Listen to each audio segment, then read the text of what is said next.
Welcome. In this lecture, I'll teach you lesser-known facts about layer styles.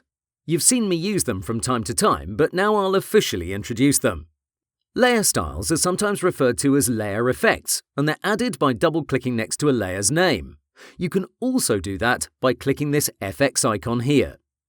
I have a rectangle selected so I can give you an overview on how these work. When I enable a drop shadow, this new window will pop up, and through it I can fine-tune this style. Please note that I'm using CC 2017, so I have some new options compared to Photoshop CS6, for example. One of the new improvements is that I can add multiple layer styles by hitting on this plus symbol. Let me enable a stroke so you can better see what's going on. First, I'll add a red stroke on the outside of this rectangle. I'll go with 5 pixels for its size. Next, I'll add another one. This time I'll make it blue. Currently, they both have the same size, so I'm not seeing both styles on the canvas.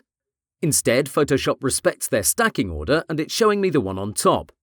But if I resize this to only 2 pixels, you can now see 2 strokes.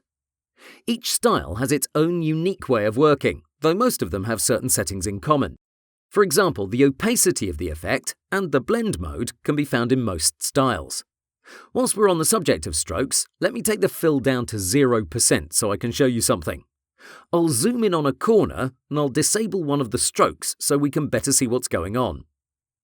If the stroke is set to outside, even though this is a normal rectangle and not a rounded one, this corner will have a curvature because that's how this particular layer style is applied.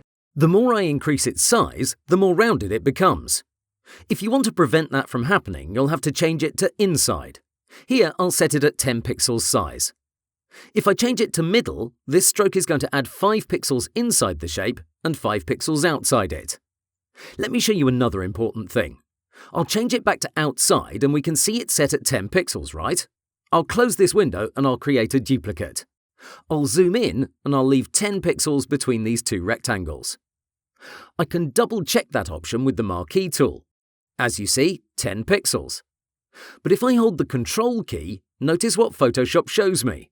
30 pixels. Why is that? Well, strokes set on the outside of a shape don't add to its size. So if this is set at 250 by 100 and I add a stroke, those values won't change. That's why Photoshop is showing us 30 pixels.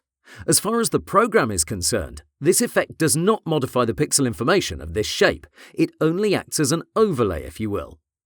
If you want to double-check this information, select the entire canvas with Ctrl A. Now use Align Top Edges. If this stroke was an integral part of the shape, you'd expect it to touch the edge of the canvas. But look what happens. The stroke is outside our canvas area because Photoshop only recognizes the edge of this rectangle. These bits of information will help you out a lot because you won't scratch your head thinking, why did Photoshop do that? So remember, strokes don't increase your shape's dimensions. Another important piece of information about layer styles. Some of them don't work together by default. For example, I'll add a gradient overlay.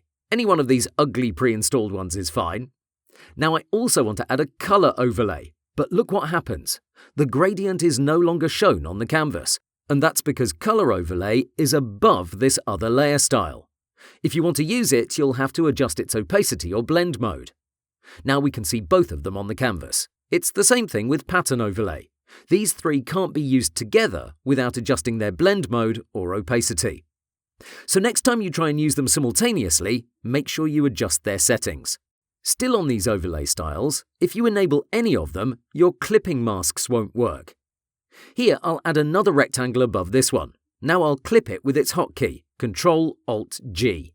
Notice that layer disappears, and that's because you have an overlay effect active. If you want this shape to be clipped, you'll have to use a layer mask like so. Control-click this thumbnail and add a layer mask. Most people prefer to do it another way, though it's not what I'd recommend. They convert this layer that has an overlay to a smart object. Now it retains that gradient, but you can also clip any other layer to it. In case you don't want to do that, there's yet another way. Let me undo. You see all these layer styles here? Right-click this layer and choose Rasterize Layer Style. Now it's no longer a shape, instead it's a raster layer that contains all those styles. Please note that you can undo with Ctrl-Z and you can rasterize this shape without rasterizing the layer styles. This is an important distinction. It's one thing to rasterize the layer completely, including its styles, and it's another to only rasterize the layer. In the second case, you won't be dealing with a shape any longer, but your effects will remain untouched. So you have lots of options to choose from when it comes down to these effects. Okay, let me add a few more styles to this shape. I'll enable them by clicking on this check mark on the left side of their names. For the following demonstration, their settings don't matter. Great, now say this is looking amazing and you want to use the same style on another rectangle. Let me add a new one to my canvas. Here's what you can do. You can right-click and choose Copy Layer Styles. Now go to that new layer and right-click it too. In this list, you'll find Paste Layer Style. And that's the easiest way of doing it, plus it works on any number of layers. If you want an alternative, you can do this. First, let me clear these layer styles by using this option from the list. So this one has a bunch of effects, while this one is completely clean. Hold Alt and click and drag effects over to the other layer. And there you go. Please note that if you don't hold Alt, you'll simply move them without making a copy. As you'll notice, this doesn't do the same thing. Furthermore, if you don't drag around the effects text, you'll move or copy individual styles. So be aware of your cursor's position in this panel. Okay, moving on, you've probably realized you can disable each style's visibility by using this eye symbol.